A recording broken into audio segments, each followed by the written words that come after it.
I'd like to thank the esteemed senator from Iowa, and also I'm very proud to rise this evening to join with my esteemed Senate colleague, Senator Scott, South Carolina, and I want to thank him for his very, very strong leadership on this important issue and for condemning the rising tide of anti-Semitism we're seeing around the country.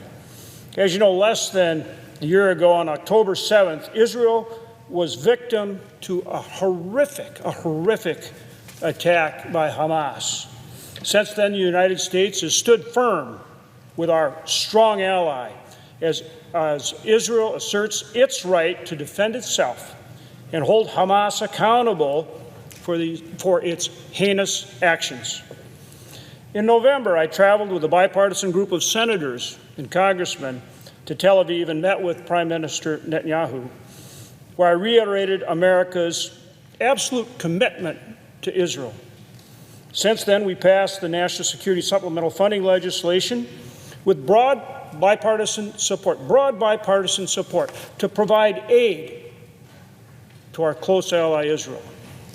What's new, however, and is deeply troubling is the rise of anti-Semitism in our society, and particularly what we are seeing on our college campuses. I have to say, I never thought that we would see this in my lifetime in our country. I just can't believe that we are seeing anti-Semitism like this in America, and it is absolutely unacceptable. Absolutely unacceptable.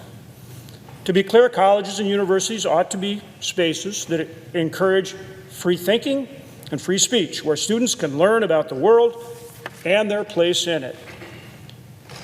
There can be no space, however, for anti-Semitism on our college campuses or anywhere else in our country.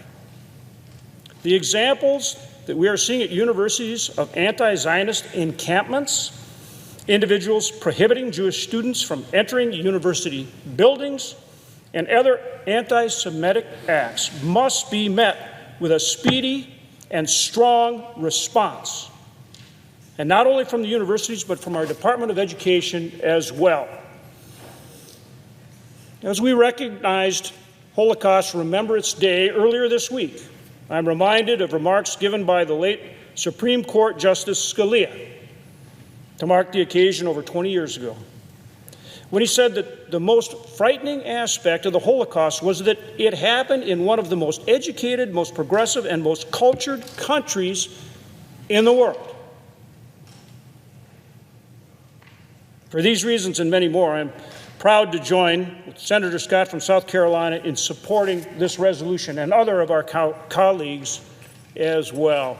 The resolution condemns anti-Semitism and resolves that the administrators of colleges, as well as the Department of Education, must take the necessary actions to ensure compliance with the Civil Rights Act of 1964 and defend Jewish and Israeli students against discrimination.